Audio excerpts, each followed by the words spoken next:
آخر 2026 کے درمیان میں کیا ہونے والا ہے؟ کیا اس سال کے لیے کی گئی پریڈکشنز پوری ہو رہی ہیں؟ ایک ہی سال میں دو بار سیاروں کا ایک ہی لائن میں آنا کس بات کی علامت ہے؟ کیا یہ سب کچھ ایک منصوبہ بندی کے تحت ہو رہا ہے؟ کہانی کیا ہے؟ اینڈ تک ضرور دیکھیے گا۔ بات کچھ یوں ہے کہ حالیہ دنوں میں ایک خبر کافی گردش کر رہی ہے کہ اکتوبر 2026 میں 6 سیارے ایک خاص ترتیب میں دکھائی دیں گے۔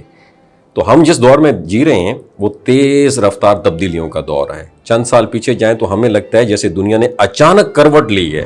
کہیں جنگوں کی شدت بڑھتی نظر آتی ہے، کہیں بیماریاں انسان کو گھیر لیتی ہیں، کہیں معاشی نظام ہلتا ہوا محسوس ہوتا ہے، اور کہیں لوگوں کے اندر ایک عجیب سی بے چینی پیدا ہو چکی ہے۔ ان سب چیزوں کو جوڑ کر دیکھیں تو واقعی ایک بہت بڑی تصویر بنتی ہوئی دکھائی دیتی ہے، اور اسی دوران جب آسمان پر کوئی نایاب سین منظر نظر آتا ہے تو لوگوں کی توجہ فوراً اسی طرف چلی جاتی ہے۔ پہلے بھی ایسا ہو چکا ہے کہ سیارے ایک لائن میں دکھائی دیے اور کچھ لوگوں نے آنے والے وقت کی علامت سمجھا، حالانکہ ماہرین فلکیات کے مطابق یہ قدرتی ترتیب ہوتی ہے جو وقتاً فوقتاً بنتی رہتی ہے۔ اس کا زمین پر کوئی خطرناک امپیکٹ نہیں پڑتا، لیکن انسان کی فطرت ہے کہ وہ ہر غیر معمولی چیز میں کوئی نہ کوئی مطلب، میننگ تلاش کر لیتا ہے، اور یہی وجہ ہے کچھ لوگ 2026 کو ایک ایسے موڑ کے طور پر دیکھ رہے ہیں جہاں دنیا میں بہت بڑی تبدیلی آ سکتی ہے۔ ان کے مطابق دنیا پہلے ایک ایسے فیز میں داخل ہو چکی ہے جہاں ہر چیز آہستہ آہستہ ایک ڈائریکشن میں جا رہی ہے۔ اگر ہم معیشت، اکانومی کو دیکھیں تو واضح ہوتا ہے کہ دنیا تیزی سے ڈیجیٹل ہو رہی ہے۔ پیسہ اب ہاتھ میں کم اور سکرین پر زیادہ نظر آتا ہے، ہر لین دین محفوظ کیا جا رہا ہے، ہر سرگرمی ریکارڈ ہو رہی ہے۔ بظاہر یہ آسانی ہے، لیکن اس کے ساتھ ساتھ نگرانی کا دائرہ بھی وسیع ہو رہا ہے۔ ٹیکنالوجی نے ایک اور عجیب موڑ لیا۔ آج کے دور میں حقیقت اور فریب کے درمیان فرق کرنا مشکل ہوتا جا رہا ہے۔ ایک ویڈیو، ایک آواز، ایک خبر، سب کچھ لمحوں میں بدلا جا سکتا ہے۔ تو ایسے ماحول میں اگر کوئی طاقتور نظام لوگوں کی سوچ کو ایک خاص رخ دینا چاہے تو یہ کام پہلے سے کہیں زیادہ آسان ہو چکا ہے۔ ماحولیاتی تبدیلیاں بھی کسی سے چھپی ہوئی نہیں ہیں۔ گرمی کی شدت، پانی کی کمی اور قدرتی آفات نے انسان کو کمزور کر کے رکھ دی ہے۔ جب حالات ایسے ہو جائیں تو لوگ خود بخود کسی ایسے سلوشن کی طرف دیکھتے ہیں جو انہیں ریلیف دے سکے، ان کو سیفٹی دے سکے، اور یہی وہ لمحہ ہوتا ہے جب بڑے فیصلے اور بڑے نظام سامنے آتے ہیں۔